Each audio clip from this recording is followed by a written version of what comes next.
rights defender advocating for the rights of Sindhi and other oppressed nations in Pakistan and persecuted minority communities. Arif Ajakia, floor is yours.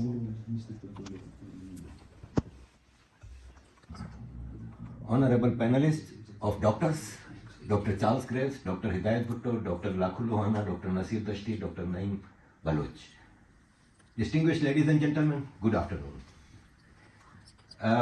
I come from Karachi, capital of occupied Sindh.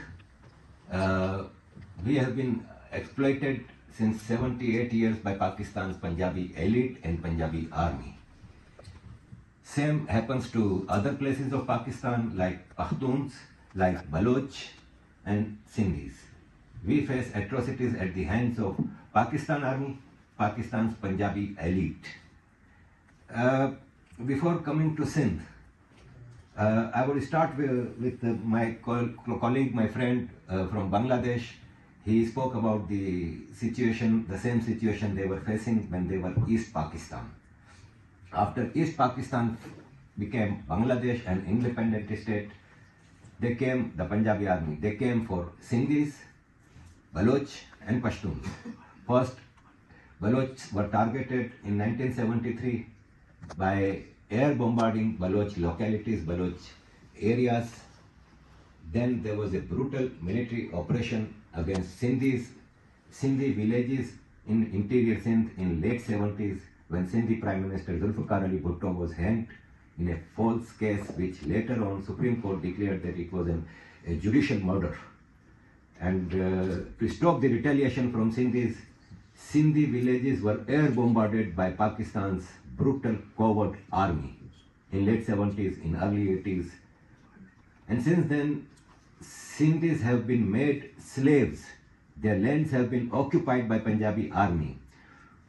Well, this Punjabi army has never won a war, but they are rewarded with lands in Sindh, agricultural and prime location lands in Sindh as a reward to Punjabi covert armies. Baloch operation never stopped. It went on, continued, and in 2004 or 2005, when Baloch leader Nawab Akbar Khan Bugti was extrajudicially murdered, and since then Baloch movement has peaked. Baloch have come to a point that we cannot live with Pakistan anymore. And of course, all the oppressed historical nations of Pakistan, Baloch, Pakhtun and Sindhis, are standing on the point that we cannot go on with Pakistan, a banana republic, an artificial state created by some powers after Second World War for their designs, for their interests in the region. And now I think Pakistan's expiry date has come to end. When we have a packet of yogurt or cheese in our fridge, there is an expiry date. And when we don't throw it away, it becomes dirty and it spoils other things around it. Like a fruit basket, if you have one fruit is spoiled, all other fruits are spoiled. So same is happening with Pakistan.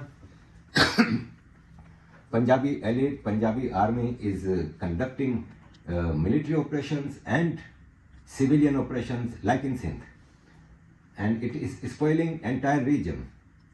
Their cross-border terrorism has already killed thousands of people in India and hundreds of thousands of people in Afghanistan.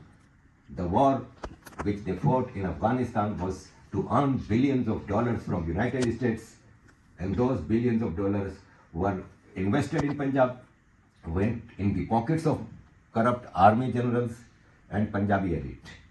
So whatever benefit Pakistan earns from anywhere, internal or external, that benefit goes to only Punjabi elite and Punjabi army. And Sindhis, Baloch, Pakhtun, our common people have no safe drinking water, let alone food.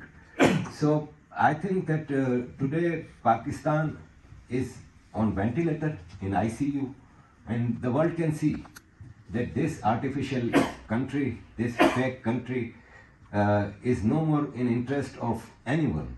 I think the biggest supporter of Pakistan army is United States of America. And today United States of America should realize their blatant support to Pakistan army is making hell for ethnic minorities, the historical nations of Pakistan, and it can create a havoc, a very dangerous situation in the region if Pakistan's brutal and covert army is continued to support by US, by European Union, by United Kingdom. We talk about human rights. Which Pakistani non-Punjabi has human rights? We all don't have any human rights in Pakistan. So why we call these conferences in United Nations Human Rights Council a human rights conference when nobody is addressing human rights violations, the gross human rights violations in Pakistan by Pakistan's Punjabi army against Sindhi, Baloch and Pashtuns. So now a time has come that international authorities, there might be many crises in the world, Ukraine-Russia war, there are so many things the world is addressing. But I think the biggest crisis the world is facing is Pakistan. Because Pakistan is a volcano, and when it will erupt, it will destroy not only the region, but many places of the world. Thank you very much.